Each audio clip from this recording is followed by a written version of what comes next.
your son's life, and yours feel stuck. No one applauds progress when nothing ever changes.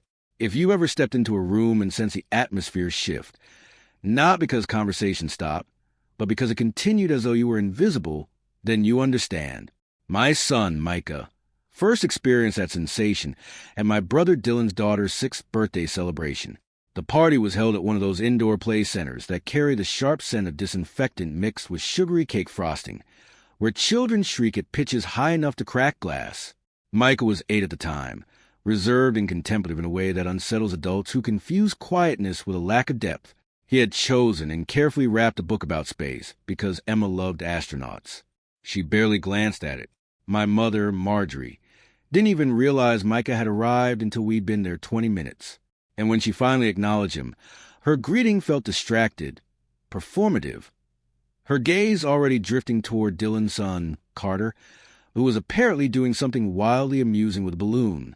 I saw Micah's expression shift in a way I knew too well from my own childhood. That tiny recalibration. Expectations adjusting downward. Hope quietly retreating. The movement from wanting to be noticed to accepting you won't be. He sat beside me on one of those miniature plastic chairs made for people half our size. He didn't complain. He didn't ask why no one was speaking to him.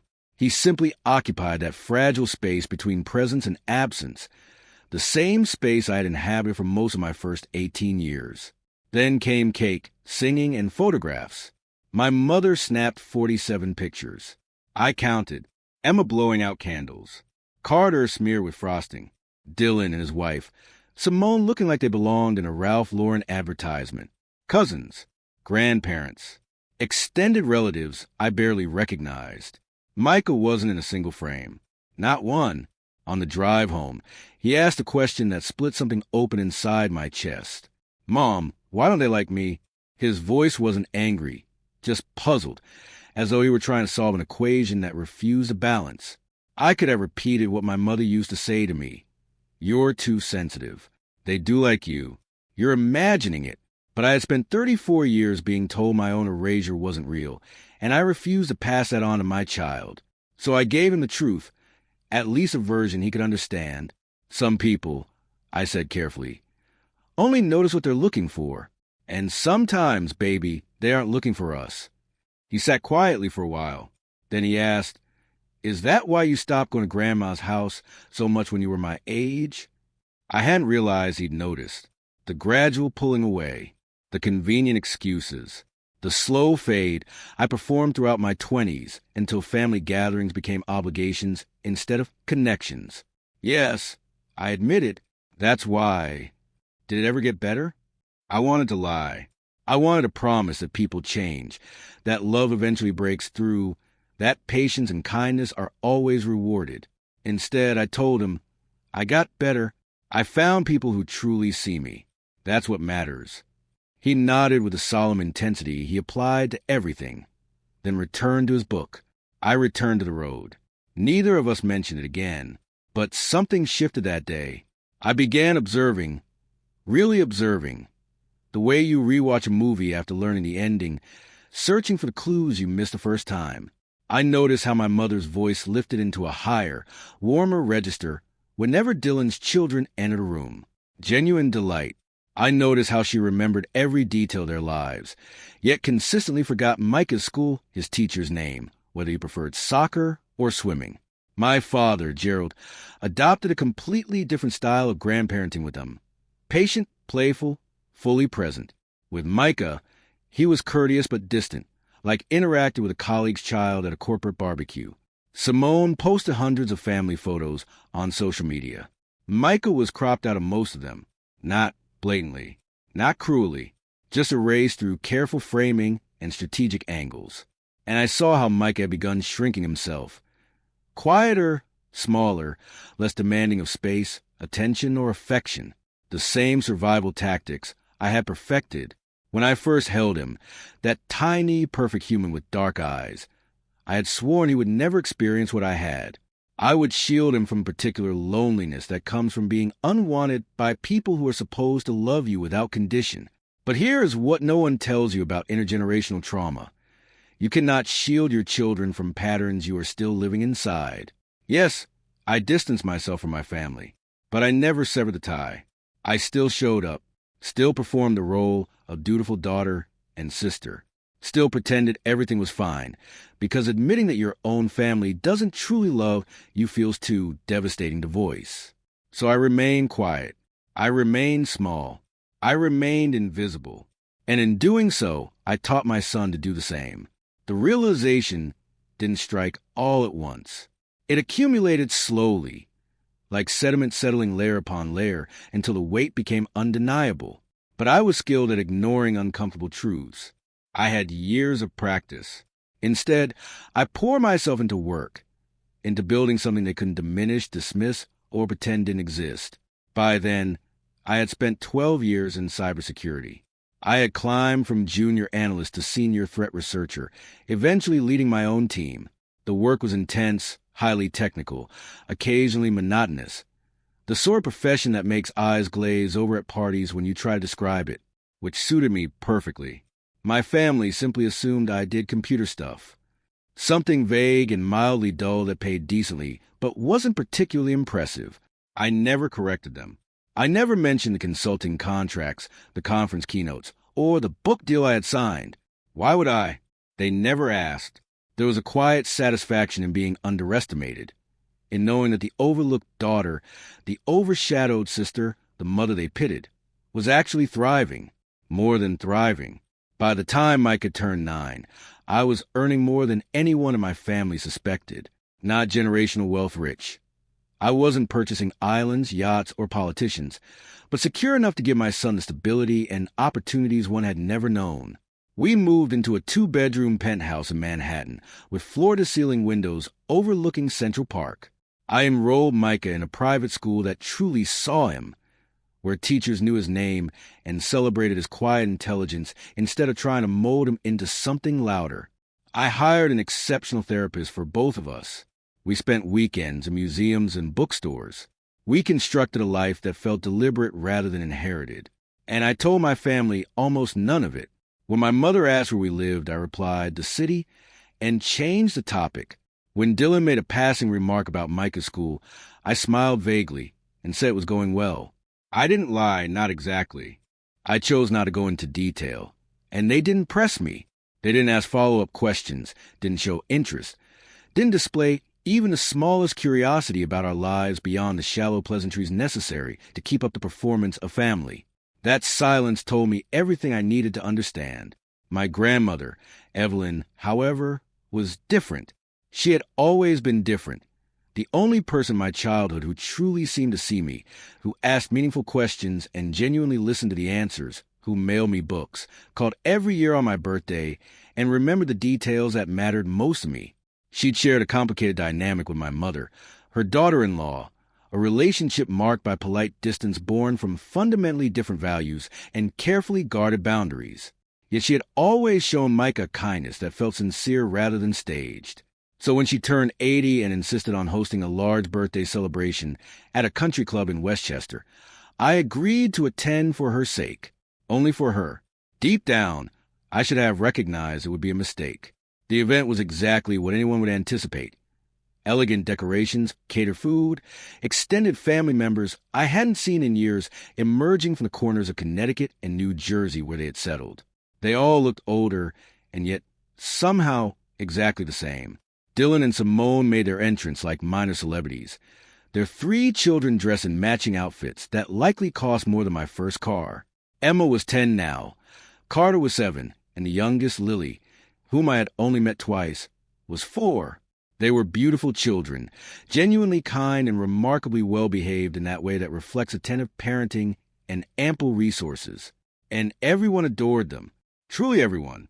Strangers at the buffet table, distant cousins, even the waitstaff gravitated toward them. They carried that magnetic quality golden children often have, reflecting back whatever admiration people projected onto them. Micah stood beside me in his carefully selected button-down shirt and the new shoes we had chosen together. He watched quietly. I could see him trying, smiling as Emma ran past, offering to help Carter with something, positioning himself close to the warmth and hoping that some of it might extend to him. But once again, he became a shadow. Background, furniture, my mother, who hadn't called in 3 months, who had forgotten his birthday, who repeatedly misspelled his name in the occasional card she mailed, spent 40 minutes photographing Dylan's children. Professional quality photographs, multiple poses, adjusted lighting. She took 0 pictures of Micah. I felt that familiar rage building inside me, the kind I had learned to swallow, process, and transform into something productive instead of destructive. Then my grandmother, sharp-eyed and clear-voiced despite her age, called from her place at the head table. "Naomi, come sit with me, sweetheart. Bring that handsome grandson of mine." The room shifted the way rooms do when the matriarch speaks, a subtle recalibration of attention. We joined her, Micah seated on one side, me on the other. She clasped his hand and asked him genuine questions. What was he reading? What did he think about the city? Did he prefer museums or parks? At first, he answered cautiously, testing whether her interest was real. Then he relaxed, and I watched his entire expression transform, brighten, open, become visible. My mother approached holding her camera, and for one fleeting, foolish moment, I believed she might finally take a picture of him. Instead, she asked Evelyn to shift slightly so she could capture a better view of the balloons behind us. Evelyn didn't move. She looked at my mother with a familiar expression, the same look she had once given me when I was 16 and Marjorie had criticized my college plans in front of relatives. Then she deliberately turned to me and asked, in a voice loud enough for nearby tables to hear, "So, Naomi, where do you live now? Still in Brooklyn?" I had never lived in Brooklyn. She knew that, but my family had always assumed I lived somewhere affordable, whatever that meant in their imaginations. Before I could respond, my mother interjected, "Oh, she's somewhere in Manhattan, I think. One of those converted lofts in Chelsea. Or was it Hell's Kitchen?" She spoke as though she were being helpful, as if she were displaying maternal attentiveness. But she was guessing, completely guessing. I came to understand in that moment that she truly had no idea. None of them did. They had built an entire version of my life out of guesswork and prejudice, shaping a narrative that fit their assumptions.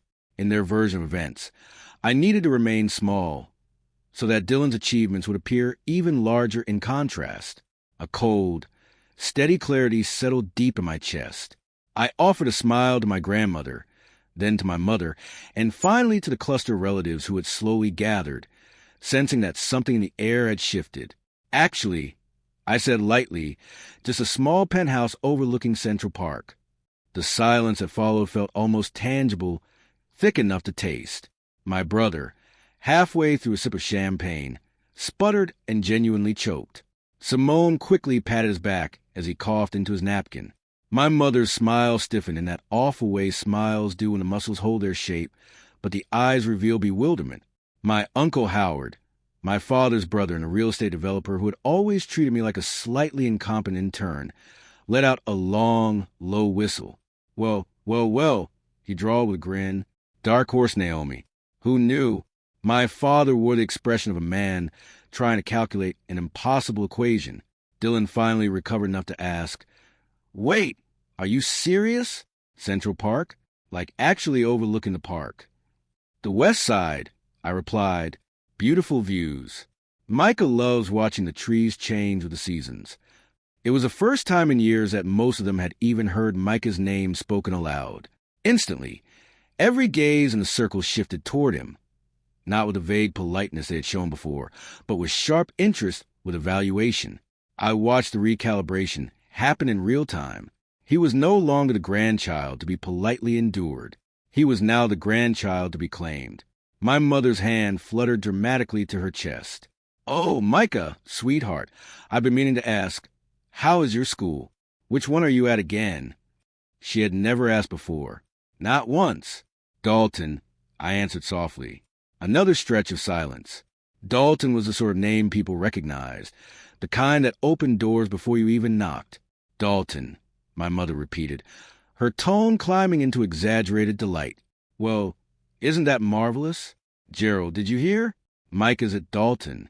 My father nodded slowly, studied his grandson as though seeing him clearly for the first time. "Smart kid," he said. "Takes after his mother."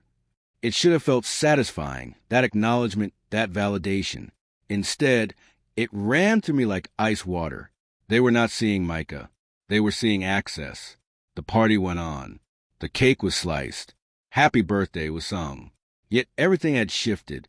Dylan pulled me aside near the bar, his expression hovering somewhere between admiration and irritation. "Why didn't you ever mention the penthouse?" he asked. "You never asked where I lived." I reminded him. "I just assumed." He stopped himself. "I know what you assumed," I said calmly. "Everyone did." To his credit, he looked uncomfortable. "Well, good for you, Naomi. Seriously, that's impressive." He spoke as if he were granting approval, as though my success required his endorsement to count. I smiled politely. "Thanks, Dylan." But my attention was on Micah across the room. My mother had cornered him with Emma and Carter, insisting they pose together for a photo. My son, who had been invisible an hour earlier, was now positioned front and center. The flash went off. My mother beamed. I understood perfectly. They did not love him more. They simply found him useful. The phone calls began 3 days later. First, my mother, warm and conversational, in a tone she had never used before. "I've been thinking," she said. "We should have you and Micah over for dinner more often. He's such a sweet boy. I feel like we hardly see him." Then Dylan, relaxed and friendly. "Hey, I wanted your advice on something. Private school applications. You've already gone through the process with Micah, and Emma's getting close to that age." Then my father, awkward but making an effort. "Your mother says you're doing well. Maybe we could grab lunch sometime. Talk about life, work, whatever." It should have felt like everything I once longed for as a child. The attention, the curiosity, the sense of maturing. Instead, it felt like being evaluated for worth. At first, I cooperated. Carefully, I answered Dylan's questions about schools. I had dinner with my parents. I allowed Micah to spend an afternoon with his cousins. I wanted to believe it was genuine, that something at the party had truly changed, that growth was possible. But I was paying attention now. I noticed how my mother's calls inevitably included references to her own needs, the kitchen renovation, the retirement savings that fell short of expectations, the mounting medical bills. She never asked directly. She simply mentioned them, planting quiet seeds. Dylan's conversations consistently drifted toward opportunity, networking, connections, ways my position or resources might enhance his own. They spoke to me when they needed something. They performed grandparenting and aunt and uncle devotion when I was watching. Yet the moment I left the room or ended the call, I could almost feel the interest dissolve. I tested it once. I told my mother we could not attend Sunday dinner because Micah had a school event. "Oh, that's fine, sweetheart." "No pressure," she replied. No questions about the event. No attempt to reschedule. No hint of disappointment. Just fine. Later, I mentioned to Dylan that Micah had won a science award. "That's great," he said, then immediately shifted the conversation to Emma's piano recital. These were not individuals who genuinely cared about my son. They were individuals who viewed my son as a character in a narrative they were constructing about their own family success. And I had witnessed this before. I had experienced this before. Yet I had hoped, God, I had truly hoped, that things would be different for him. The realization should have wounded me more deeply than it did. Instead, it brought clarity. My grandmother called on a Tuesday evening, late enough that I immediately sensed something was wrong. "I need to tell you something," she said without preamble. "And you're not going to like it." I sat down. "Okay, I was at your parents' house on Sunday. They had a barbecue. Dylan and Simone were there." "Okay," I said again, my stomach already tightening. I was in the kitchen getting more ice, and I overheard them talking on the deck. They didn't know I was there. Silence, heavy and waiting. "What did they say, Grandma?" Her voice remained steady, but I could hear the anger beneath it. Dylan said, and I quote, "At least Naomi is finally useful for something." The air left my lungs. "Your mother laughed," Evelyn continued, "and said something about how Micah could finally pay for himself with your connections and resources." I couldn't speak. "Your father," my son, said they should keep her close. "She's an asset now." The word asset echoed. Not daughter, not sister, not mother to their grandchild. Asset, Naomi. My grandmother's voice softened. Are you there? Yeah, I managed. I'm here. I'm sorry, sweetheart. I thought you should know. Thank you, I whispered, for telling me. We hung up. I sat in my living room, with its view of the park and its expensive furniture and its evidence of success, and I did not cry. I became very, very quiet inside, the kind of quiet that comes before a decision. I stopped sending money. Not with drama. I simply stopped. Dylan had asked for a loan for Carter's summer camp. I did not respond. My mother brought up the kitchen renovation again. I redirected the conversation.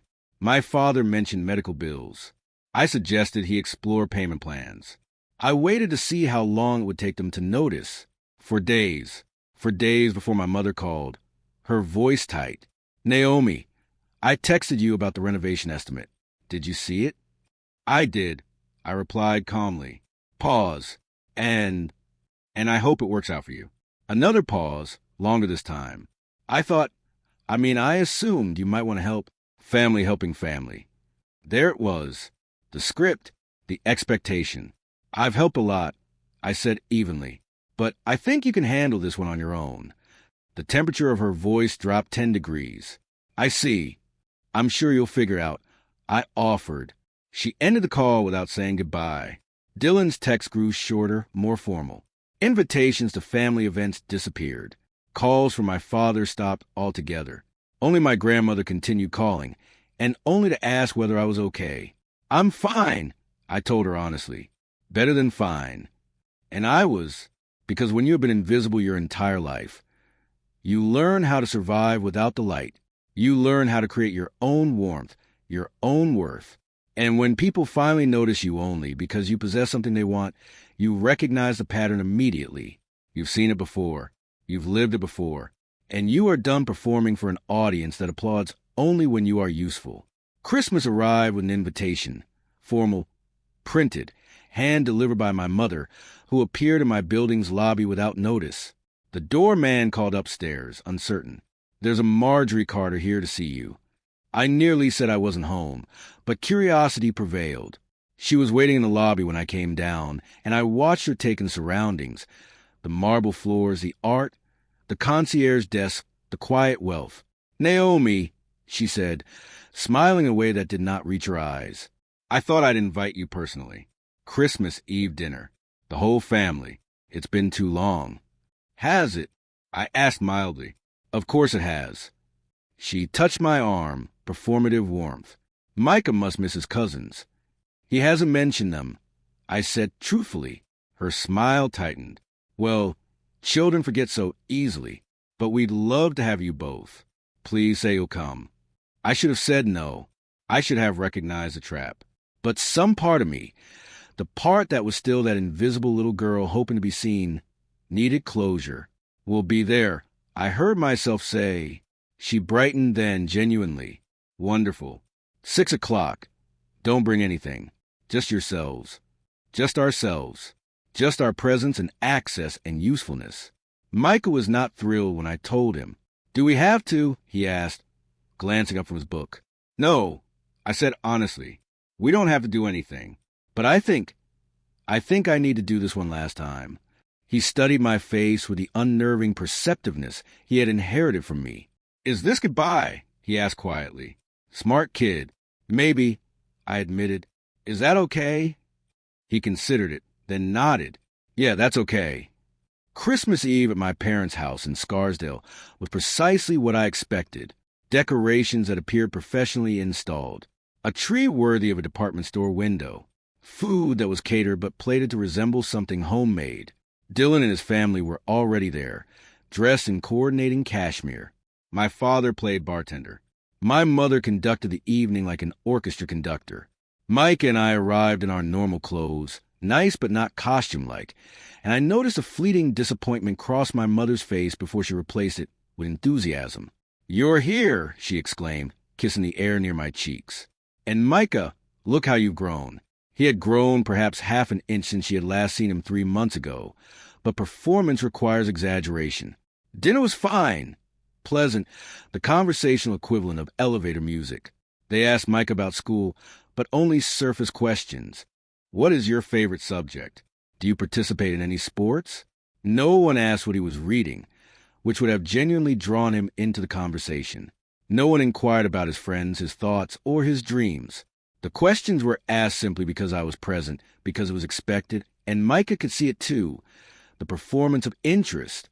After dinner, we relocated to the living room to exchange gifts. Dylan's children were given extravagant presents: gaming consoles, designer outfits, and experience vouchers. Micah received a bookstore gift card and a sweater that was 2 sizes too large. My mother had not even bothered to confirm his size. I showed no reaction.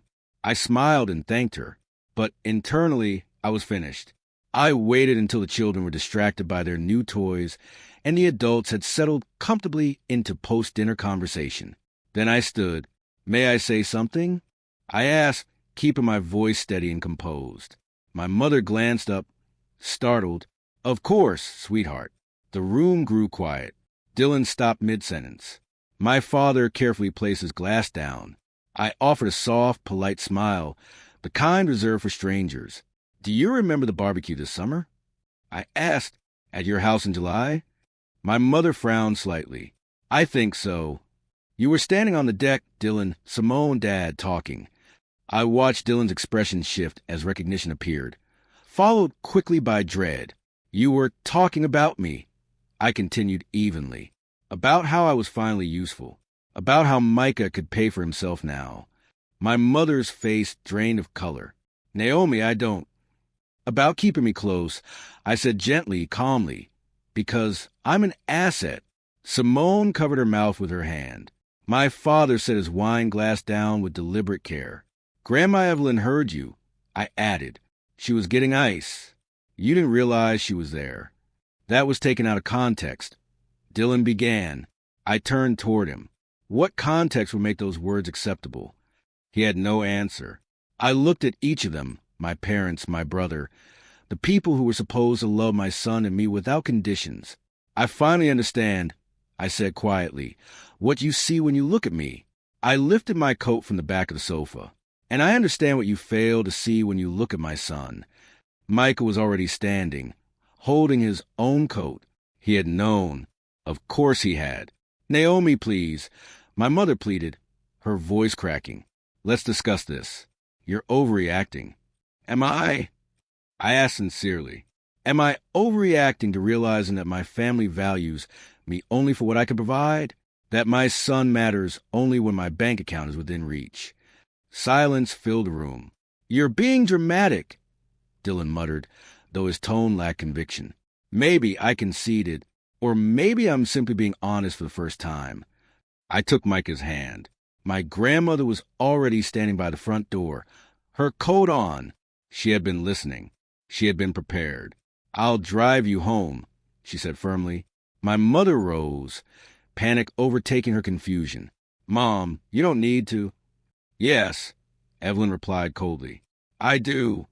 We left together. 3 generations of women who had each been rendered invisible in different ways by the same family. For the first 10 minutes of the drive, we said nothing. Then my grandmother spoke. "I'm proud of you." That was when I began to cry. Not loudly, not theatrically, just quiet tears that I brushed away with the back of my hand. Micah squeezed my fingers. "Are we really not going back?" he asked. "No," I answered. "We're not going back," he repeated simply. Evelyn dropped us at our building and hugged us tightly. "You did the right thing," she whispered. "The hard thing and the right thing." "Thank you," I whispered in return, "for always seeing us." "Always," she promised. I believed that was the end, the clean break, the closure. But I underestimated how much they resented losing access to something they believed belonged to them. 3 weeks later, I received a notification from LinkedIn. Someone had created a consulting firm using my name as a reference, listing me as an advisor, and using my credentials and professional reputation to legitimize a cybersecurity company that did not exist. The contact details traced back to Dylan and my father. They had constructed an entire shell company around my professional identity, attempting to exploit my reputation for their own financial benefit. I stared at my laptop screen for a long time before calling my lawyer, not the family attorney, but my lawyer, the one I retained when I began earning substantial money and understood I needed protection. How serious is this? I asked, forwarding her the information. She paused while reviewing it. Serious enough, she replied. This constitutes identity theft and fraud, possibly securities violations, depending on what they promise potential clients. What are my options? Total destruction or strategic warning? I thought about Micah, about the life we had built, about the peace we had finally found. Total destruction, I said. It took 2 weeks. Cease and desist letters, formal complaints, comprehensive legal documentation detailing every instance of misrepresentation and fraud. I did not warn them. They had never warned me when they chose to use me. My lawyer was meticulous and efficient. The shell company was dissolved. The website was removed. Formal corrections were posted on every platform where false claims had appeared. A clear and unequivocal legal message followed. Repeat this behavior and criminal charges would be pursued. Dylan called, furious and defensive. You're tearing apart your own family over a misunderstanding, he spat. You used my name without consent to commit fraud. I replied calmly. That is not a misunderstanding. It is a crime. I'm your brother, and I am a person with boundaries. You cross them. He hung up. My father sent a formal email, cold, legal in tone, likely drafted with professional guidance, demanding that I cease harassment and stop making baseless accusations. I forwarded it to my lawyer and blocked his email address. My mother attempted another tactic. Tears, apologies, claims that she had no knowledge of Dylan's actions and would never condone such behavior. I listened quietly. If you truly didn't know, I said, that is worse. It means you are so disconnected from your son's actions that he felt comfortable committing fraud using my identity without even mentioning it to you. She fell silent. Or you did know, I added gently, and you are lying now because you were caught. Naomi, either way, I said, interrupting softly. This conversation is finished. I ended the call, blocked her number, changed my locks, even though none of them had keys, and updated building security to ensure they could not enter the lobby without my direct authorization. I built a wall, not from anger, but from necessity, because these weren't people who loved me. They saw me as an asset to leverage and a resource to extract, and I was done being either. The silence that followed was profound. No calls, no texts, no apologies, no explanations, no attempt at reconciliation. Just absence where family used to be. And you know what? It felt like breathing. For the first time in years, I sold the penthouse, not out of need, but for a fresh start. I bought a brownstone in Brooklyn, quieter, more grounded, with a backyard where Micah could read in the sun, and I could plant things and watch them grow. We adopted a cat and named her Stella.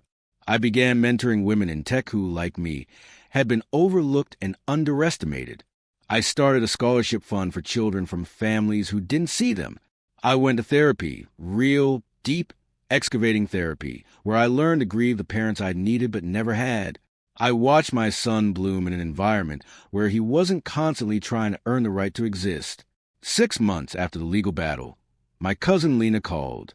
We'd been close as kids, then drifted apart when she married and moved to California. I heard what happened, she said carefully, with Dylan and your dad. Okay, I replied neutrally. I just want to say they're different now, really different. I was home for Easter, and they talked about you a lot. How much they miss you, how they wish they could fix things.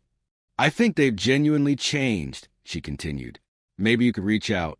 Just think about it. I appreciate you telling me, I said carefully, but I'm good. You're not even a little curious if they've changed? No, I said honestly, because even if they have changed, which I doubt, I haven't forgiven them. That seems harsh, she said. Maybe, I acknowledged, but forgiveness isn't mandatory, and reconciliation isn't healing. Sometimes healing looks like permanent distance. She was quiet for a moment. Then I guess I understand. I hope you do, I said gently, because I need you to not bring this up again. Fair enough. We talked a while longer about her life, her kids, neutral things. When we hung up, I felt that familiar pull, The old programming that said family is everything, that blood matters more than boundaries, that forgiveness is the highest virtue. But I'd learned something crucial over the past year. Forgiveness is a gift you give when it serves your healing, not a debt you owe to people who harmed you. I wasn't healed by their presence. I was healed by their absence. One evening, about a year after I'd walked out of my parents' house, Micah and I were sitting in our backyard. He was reading. I was half working on my laptop, and Stella was doing that cat thing where she stares at invisible prey in the bushes. "Mom," Micah said, not looking up from his book. "Yeah, baby? Are we going to see them again?" "Grandma and Grandpa and Uncle Dylan." He asked casually, but I knew him well enough to hear the real question underneath. Am I going to have to perform again? Am I going to have to earn love that isn't freely given? Am I going to go back to being invisible? I closed my laptop and gave him my full attention. "No," I said simply. "We're not." He nodded, processing this. "Because they hurt you. Because they hurt both of us." I corrected gently. "And because family is supposed to make you feel safe and seen. If they don't do that, they're just people you're related to. And we don't have to keep people in our lives just because we're related to them." He repeated, "Exactly," echoing something we'd talk about in therapy. He went back to his book, and I saw the tension leave his shoulders, the relief. Because here's what I'd finally learned and what I was teaching him. You don't owe loyalty to people who only value you conditionally. You don't owe access to people who treat you like an asset. You don't owe forgiveness to people who never apologized. And you don't owe your child's emotional safety to grandparents who can't be bothered to learn his name unless his mother has a penthouse. The cycle of being unseen, of being diminished, of being useful only when convenient. It ends when you decide it ends, not when they change, not when they apologize. When you decide your peace matters more than their proximity. I'd spent 34 years waiting to be seen by people who were looking right through me. Then I'd spent a year teaching my son to shrink, so they might notice him. But now, we only surrounded ourselves with people who saw us clearly from the beginning. People who asked questions and listened to answers, who remembered names and celebrated small victories, who loved us not for what we could give them, but for who we already were. My grandmother, our therapist, Micah's teachers who actually knew him, the women I mentored who became friends, neighbors who invited us to block parties, and remembered Micah was allergic to peanuts. These were our people, not the ones who gave birth to me or share my blood, but the ones who chose to see us when they could easily have looked away. A few months later, I received a formal letter in the mail, my mother's handwriting on expensive stationery. I almost threw it away, unopened, but curiosity won. Inside was a card, not an apology, just careful, strategic words about misunderstandings, family healing, and moving forward together. At the bottom, in her perfect cursive, "We miss Micah terribly. Please let us be grandparents to him." I read it twice, then showed it to Micah. "What do you think?" I asked. He read it carefully, then handed it back to me. "They don't miss me," he said quietly. "They miss the idea of me, the one where I make them look like good grandparents." 9 years old, and he understood what had taken me decades to grasp. "You're right," I said. "So we're not going back." "No, baby," he replied. "We're not good." Then he returned to building the elaborate Lego structure he had been working on for days. I tore up the card and threw it away. That night, I wrote my grandmother a long email, told her everything, thanked her for being the only adult in my childhood who had truly seen me. She called the next morning, crying. "I'm so sorry I didn't protect you better," she said. "From your mother, from all of it. You did protect me," I told her truthfully. "You showed me what real love looked like. That's why I knew what I was missing. You're giving Micah a gift," she said. "The one I couldn't give you. A mother who chooses his well-being over family politics." "I learned that from you," I said. We were both crying by the time we hung up, but they were good tears. Healing tears, the kind that come when you finally stop trying to fix broken things and instead build something entirely new.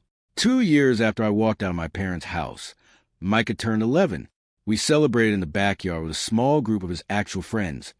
Kids who knew him, who laughed at his jokes, who appreciated his quietness instead of trying to change it. No performance. No coordinating outfits. No photographs for social media. Just kids being kids and adults genuinely enjoying their company. As I watched him, relaxed, happy, fully visible, I thought about the question he had asked in the car that day after Emma's birthday party. "Mom, why don't they like me?" I had told him. Some people only see what they're looking for. But now, I had given him something better than being seen by people who didn't value him. I had given him a world where he didn't have to ask that question anymore, where he was seen automatically, constantly, lovingly, not because of what he could offer, but because of who he was. And maybe that's a real revenge. Not making them regret losing you, but building a life so full, so whole, that their absence doesn't diminish it at all. Not destruction, creation. Not proving them wrong, but proving yourself right. Right to walk away. Right to demand better. Right to teach your child that love is a verb, not a blood type. And right to decide that being invisible to people who refuse to see you is actually a gift, because it means they can no longer occupy space in a life they never valued. That evening, after the party, after the kids went home and the sun started setting, Micah came and sat beside me on the porch steps. "This was the best birthday," he said. Yeah. He leaned against my shoulder because everyone who was here actually wanted to be here. That's the bar now, I told him. For everything. For everyone. They want to be here or they're not invited. He nodded seriously. "Then are you sad about them?" I thought about it. Really thought about it. "No," I said honestly. "I'm sad about who they could have been, but I'm not sad about who they actually are, because now we know. And knowing is better than hoping." "Knowing is better than hoping," he repeated, testing the words. "Always," I confirmed. We sat there as the light faded, my son and I, surrounded by the life we had built from the ashes of the one we had left behind. And for the first time in my entire existence, I felt completely, entirely, perfectly seen, not by the people who were supposed to see me, but by the person who mattered most. The child I had protected by finally protecting myself. The son who would never have to ask, "Why don't they like me?" Because he would only be around people who absolutely, unconditionally did. That's not the end my family would write, but it's the one we deserved. And in the end, that's the only story that matters. The one where the invisible girl finally learned to see herself clearly enough to walk away from everyone who refused to do the same. And in walking away, she didn't lose her family. She found it.